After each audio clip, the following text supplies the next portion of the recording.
नमस्कार, पोलीस माझा न्यूजच्या बातमीपत्रात आपलं मनापासून स्वागत. पाहूयात काही विशेष घडामोडी.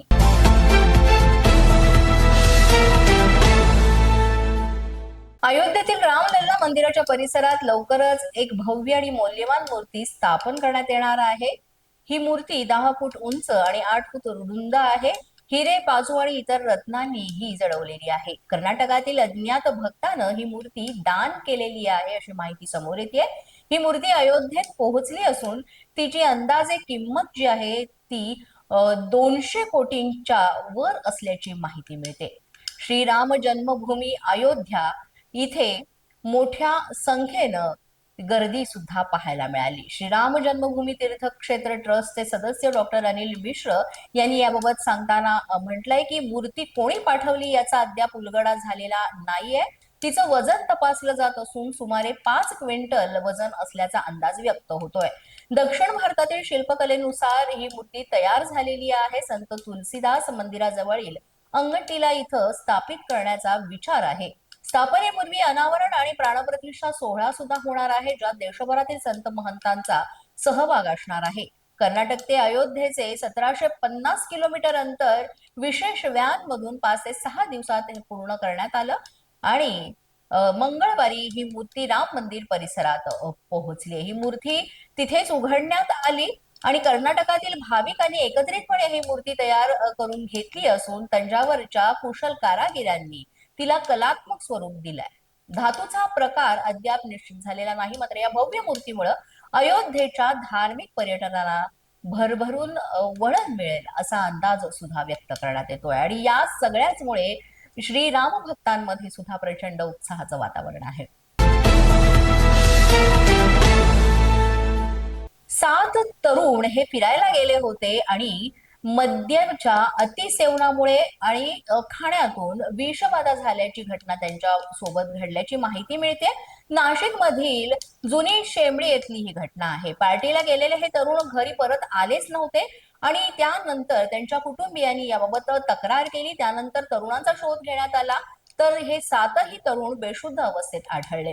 तरुणांना रुग्णालयात दाखल करण्यात आलं. सध्या त्यांच्यावर उपचार सुरू आहेत. मात्र तरुणांना खाण्यातून विषबाधा झाल्याचा डॉक्टरांचा अंदाज आहे. मात्र याचं नेमकं कारण काय आहे, जर विषबाधा झाली असेल तर ती कशा पद्धतीने झाली आहे, त्यामागे आणखी काही कारण आहे का, याचा तपास सध्या सुरू आहे.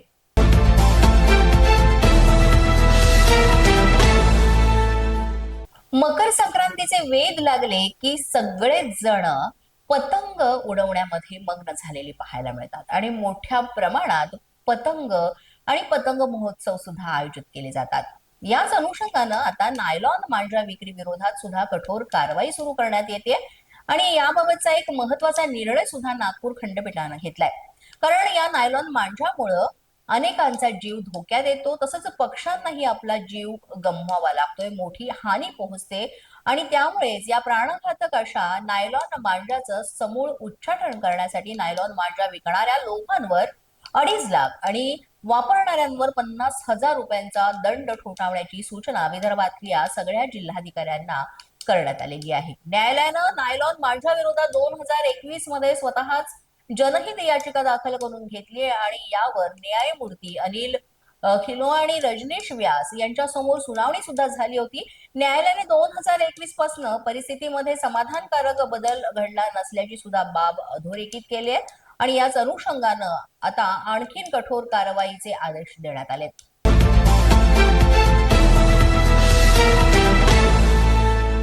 पोलीस माझा न्यूजच्या बातमीपत्रात वेळ झाले का छोट्याशा विश्रांतीची. पाहत रहा पोलीस माझा न्यूज. या बातमीपत्राचे प्रायोजक आहेत pro rich look skin and hair studio. विश्रांतीनंतर पुन्हा एकदा पोलीस माझा न्यूजच्या बातमीपत्रात आपलं मनापासून स्वागत.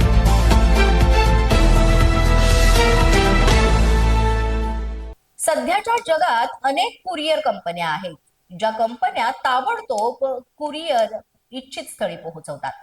असं असलं तरी आजही अगदी महत्वाच्या कागदपत्रांसाठी पोस्ट खात्यावरच नागरिकांचा मोठा विश्वास आहे. मात्र यवतमाळमध्ये याच विश्वासाला तडा देणारी घटना घडलेली आहे.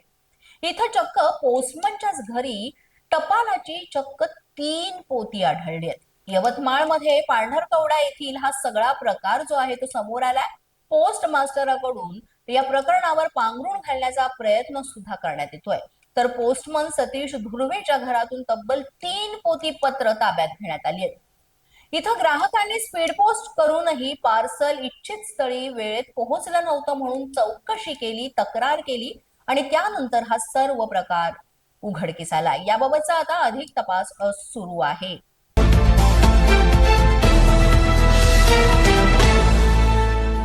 अकोला वाशिम मार्गावर टोल नाक्याच्या कर्मचाऱ्याने वाहन चालकाला बेदम मारहाण केल्याची घटना घडलेली आहे आणि याचा व्हिडिओ सुद्धा समोर आलाय. अकोला वाशिम जिल्ह्याच्या वेशीवर असणाऱ्या सावरखेड टोल नाक्यावर हा प्रकार घडलाय. इथे टोल देताना शिल्लक पैशावरून वाद झाला असं म्हटलं जात आहे. अतिशय क्षुल्लक कारणानं वाहन चालकाला इथं बेदम मारहाण करण्यात आल्याचा प्रकार घडलेला आहे आणि ही मारहाण जी आहे ही टोल नाक्यावरचे कर्मचारी यांनीच केलेली आहे असं म्हटलं जात आहे. यामध्ये मालेगाव वरून अकोल्याकडे येणाऱ्या एका वाहनधारकासोबत हा सगळा प्रकार घडलेला आहे. नक्की हा प्रकार कशामुळे घडला याचा तपास आता सुरू आहे. मात्र अक्षरशः लाथा बुक्क्याने इथं मारहाण करण्यात येत होती. इतर लोकांनी हस्तक्षेप करून ही मारहाण थांबवण्याचा प्रयत्नही केला. मात्र अतिशय लाजिरवाणी ही गोष्ट आहे आणि याचा व्हिडिओ सुद्धा समोर आलेला आहे.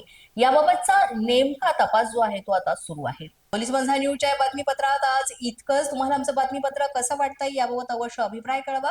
यासाठी पोलीस माझा न्यूजचं युट्यूब चॅनल सबस्क्राईब करा. तसंच आमचं फेसबुक, इंस्टाग्राम आणि ट्विटर अकाउंट फॉलो करा. अधिक माहितीसाठी आमच्या www.policemazhanews.com या वेबसाईटला भेट द्या. आमचे अधिकृत प्रतिनिधी व्हायचं असेल तर स्क्रीनवर दिलेल्या क्रमांकांवर आजच संपर्क